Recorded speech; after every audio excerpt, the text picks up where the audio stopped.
Alors vous êtes intéressé également au lien entre la prière et la santé.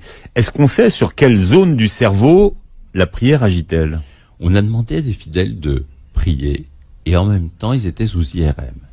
Et on a découvert que la prière active des zones du cerveau au niveau de la relaxation, au niveau du bien-être, de la sérénité. Autrement dit, c'est aussi un anti-stress formidable.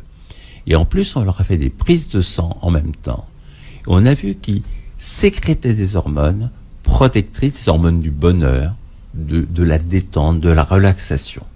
Et qu'en même temps, ça stimule le système immunitaire. Autrement dit, la prière est quelque chose qui fait un bien immense, qui permet aux sujets de retrouver leur socle et surtout, essentiel, de donner un sens à leur vie.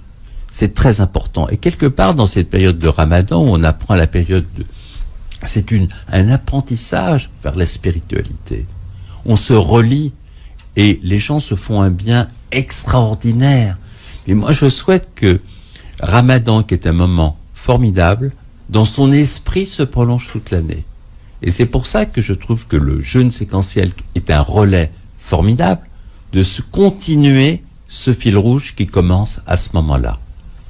Donc on a évalué les effets positifs de la prière sur la santé. Oui. Ça, c'est validé. Ah, c'est validé et c'est formidable. Qu'est-ce que vous avez appris, vous, en tant que praticien, en vous intéressant à la prière? J'ai appris, vous savez, une chose essentielle. C'est que quand quelqu'un tombe malade, il ne faut pas regarder seulement la maladie, il faut regarder le sujet dans son ensemble et ne pas séparer le spirituel du physique.